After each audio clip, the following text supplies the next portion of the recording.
கண்ணே சாமி அப்புச்சி பேசுறேன். அப்புச்சி நல்லா இருக்கீங்களா? நான் நல்லா இருக்கிறேன் சாமி. அப்பனும் அம்மாலாம் என்ன பண்றாங்க? அம்மாவும் அப்பாவும் வேலைக்கு போயிட்டாங்க அப்புச்சி. சரி சரி சாமி. முள்ளாண்டு பரிச்சை முடிஞ்சா கண்ணு? நேத்து தான் முடிஞ்சுங்க அப்புச்சி. ஆட லீவ் விட்டாங்களா? அப்ப அப்புச்சியும் அம்ச்சியும் பார்க்க வரல கண்ணு. நம்ம தோட்டத்துல கிணத்துல வேற தண்ணி வருது, நீச்சல் அடிக்கலாம்.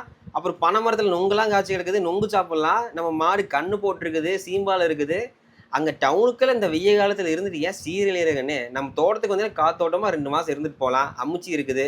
கேட்டா முறுக்கு சுட்டு தரும். சாயந்தரமான தோட்டத்துக்குள்ள போயிட்டு அப்படியே காத்தோட்டமா இருக்கலாம். இங்க கிளம்பி வாங்கண்ணே. அப்பாவும் பிஸியா இருக்காருங்க அம்ச்சி. கொண்டு வந்து விடுறதுக்கு ஆளே இல்லைங்க. ஆடா சாமி, இன்னும் உங்க ஒப்பனை எத்தனை நாள் பார்த்துட்டு இருப்ப? 12ஆம் நம்பர் பஸ் ஏறினீங்கன்னா நம்ம மணியாங்கடை முன்னாடி வந்து இறக்கி விட போறாங்க.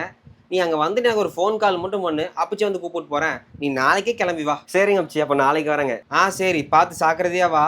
என்னதான் சிட்டிக்குள்ள காரு வீடு பார்ட்டின்னு சுத்தினாலும் அந்த மே மாசம் ஃபைனல் எக்ஸாமை முடிச்சுட்டு அம்முச்சி அப்பச்சி ஊருக்கு போயிட்டு அங்க அம்முச்சி மடியில படுத்துட்டு அவங்க ஊட்டுற சாப்பாட்டையும் அவங்க சொல்ற கதையும் கேட்குற சுகமும் சொர்க்கமும் இருக்குல்ல, அது எவ்வளோ கோடி கொடுத்தாலும் நமக்கு கிடைக்காது.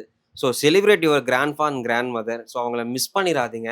எப்பவும் நல்லா பார்த்துக்கங்க. அண்ட் முக்கியமாக இந்த வீடியோவுக்கு லைக் பண்ணிட்டு உங்கள் ஃப்ரெண்ட்ஸுக்கு ஷேர் பண்ணிட்டு உங்களோட அந்த மெமரிஸ் இருக்கும்ல, அதை என்னோட கமெண்ட்ல ஷேர் பண்ணுங்க. நம்ம எல்லாரும் சேர்ந்து படிப்போம். ஓகே. ஸோ இந்த மே மாச லீவை செம்மையா என்ஜாய் பண்ணுங்க. பாய்.